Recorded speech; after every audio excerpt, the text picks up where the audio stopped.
This is what you want, this is what you get. This is what you want, this is what you get. This is what you want, this is what you get. This is what you want, this is what you get. This is what you want, this is what you get. This is what you want, this is what you get. So far, if you have been watching my necromancy series, I've explained to you how you can use the Tree of Life in order to contact someone who is deceased. I pointed out that it's the zodiac sign, which, uniquely marks someone because no one can ever change their actual birth date.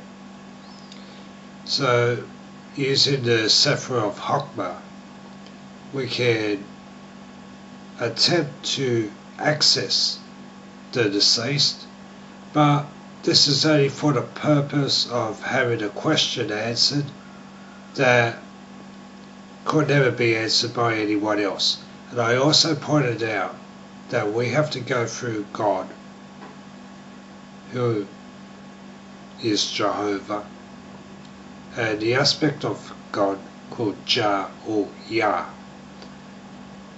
in order to access that Sefer, in order to access the person, in order to get the information that we require. And this is not to be done in a flippant manner.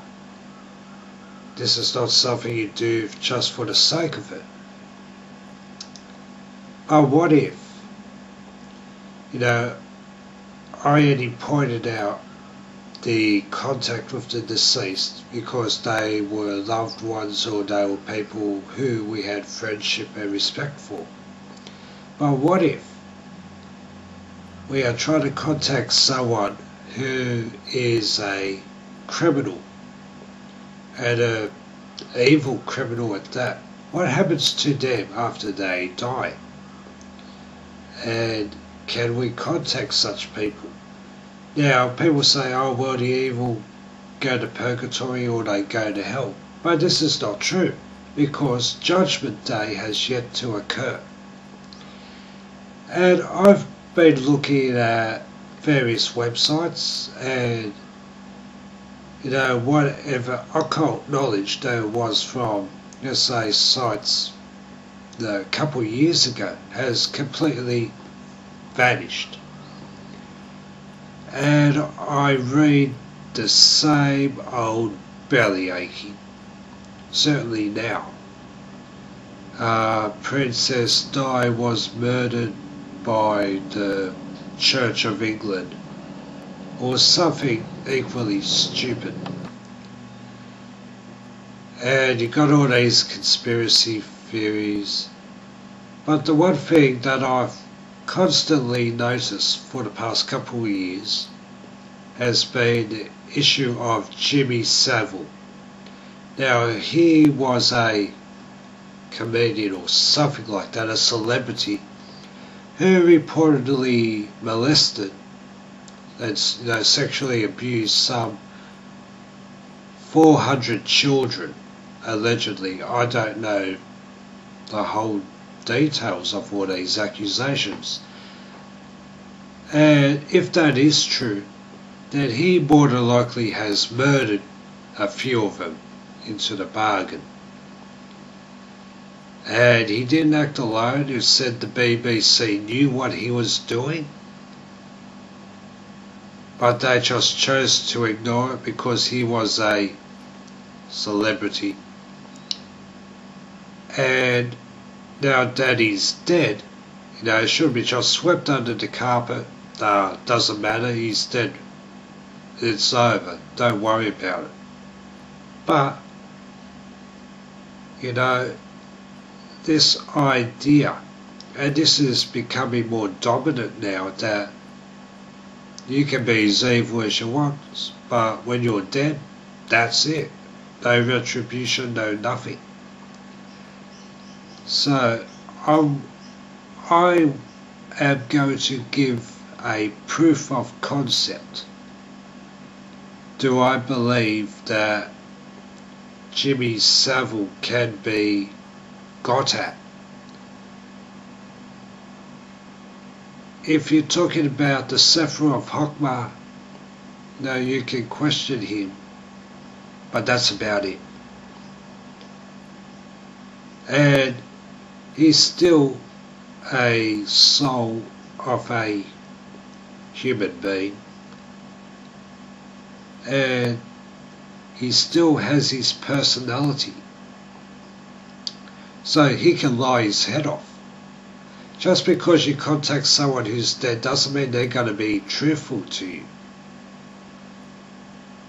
So the only way I could think of to compel any sort of truth would be to bring him back to this earth in this world. The reason being, look, when you die, that's it. You don't have any physical senses. You're just a disembodied entity. You can try and torture someone, but that's not going to be the full effect as we know it here on this earth in this world, because it is the physical act which can only be applicable to someone with physical feelings.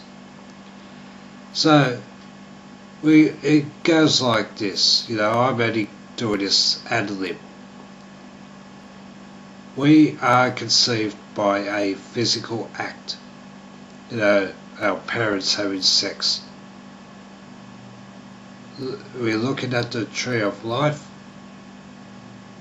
and we come into being, so our soul, or the foundation of it anyway, would come from Keta. It then goes to Hokmah, where our birthday, zodiac sign and so on gets imprinted. Then we go through the rest of the tree, where we might pick up various characteristics for our soul on the Sephra, according to that certain zodiac sign at that certain time. Then we come to Malkut, where we are born, and we live our lives. We physically die, but the soul can only go back to where it was formated. So when you consider how people are individuals, and this is largely to do with their birth sign, their birthday. So if we can contact the dead in Hokmah, then it should logically be that when you die you return to Hokmah. Now, Keta, Hokmah and Malkut do not have a planetary hour. They are not ruled by anything or influenced by anything as the other Sephra are. So we've got Bina, which is a Sephra, and that relates to Saturn, and Hesed, which relates to Jupiter. So Malkut, Hokmah and Keta do not have any external planetary influences.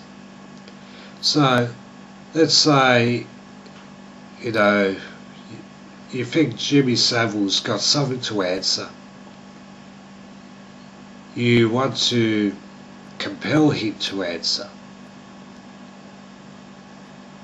You won't be able to do it in Hokmah, if you want to bash him up until he talks. So you would have to bring him back to Malkut, this earth in this world. So we could look at doing this. Why? And why is it permissible? Because the tree of death is now basically not quite complete, but on the way there, because most people on this earth, in this world, they don't care. They've surrendered whatever autonomy and stewardship they have had over this earth. It's when you listen to the belly aching of people, you know, such and such politician is corrupt, they do this, they do that. You say, okay, what can be done about this? How should we oppose this? Well, how can you oppose it? It's just one of those things. It doesn't matter. I said, well, if you are talking about doing something about it, and you're not prepared to do anything, well, why talk about it? And I've actually had conversations with people, usually on the left wing of politics, and they like to bellyache and say these things. I say, well, what can you do about it? And I sort of say, well, why mention it? Oh, I'm just saying. And that's how the world functions now. Everybody's just saying. Something should be done about it. You got to do anything about it? No, I'm just saying. So now we are now on a tree of death. And on a tree of death, nothing is true, all is permitted. Lucifer is no longer the Satan. Moloch is. And Moloch is psychotic. I'll tell you that. So all the rules are out the window. And we do have the ability. It's sort of like in relation to a law on, I don't know, some sort of sexual perversion. You know, you're not supposed to have sex with animals, but the police rarely enforce it because they either don't care or they're simply overwhelmed by other priorities. So it's illegal, but it's not fully legal. It depends on the priorities of the resources of those who can enforce the law. Now, seeing as most people have surrendered their autonomy, and we see this in groupthink every day, it may be possible to do such things, to go to Hokmah and snatch the souls of the dead and bring them back to earth and make them accountable.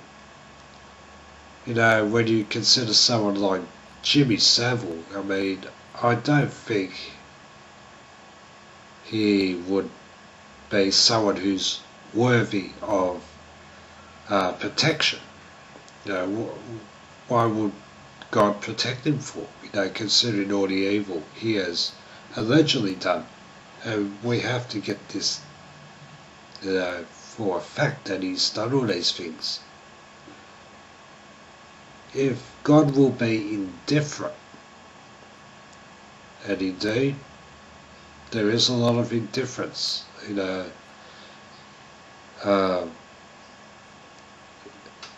because God does allow the secondary causes to act, which usually refers to demons, you know, jinn.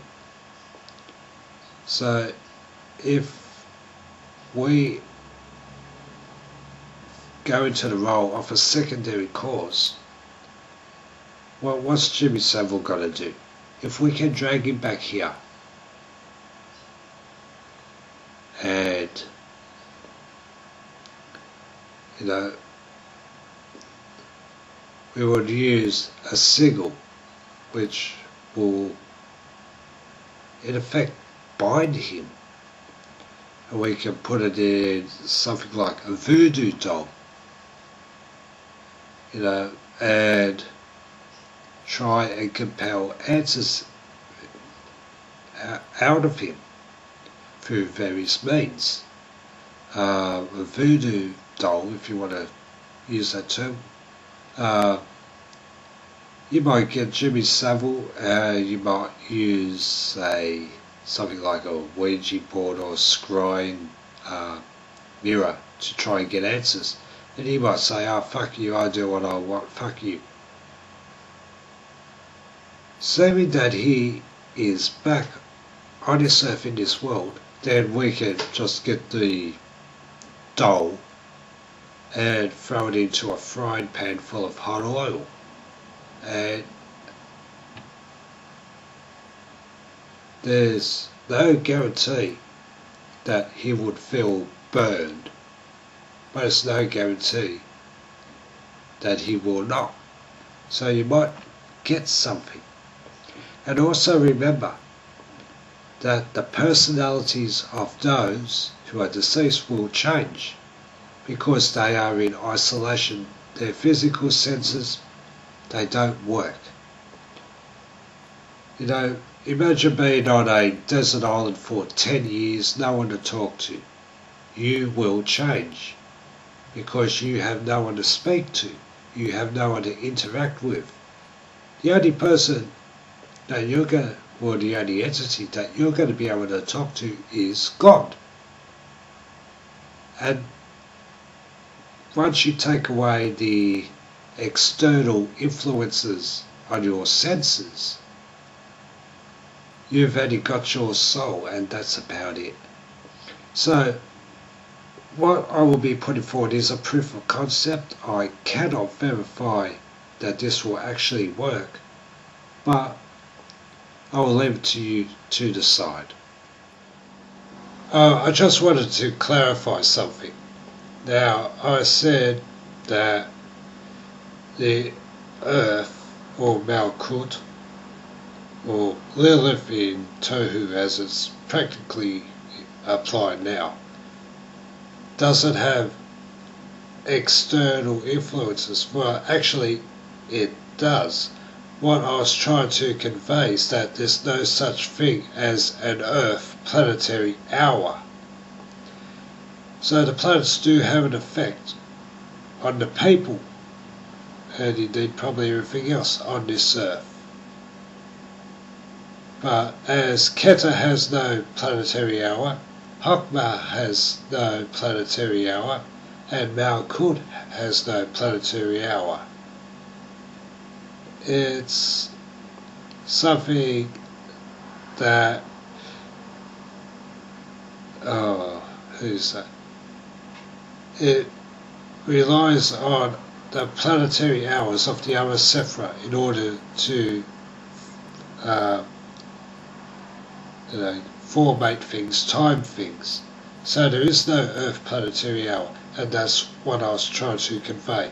So there is no definite rule as to timing, but timing can depend on the planetary hour of the actual planet and the zodiac sign. That's it.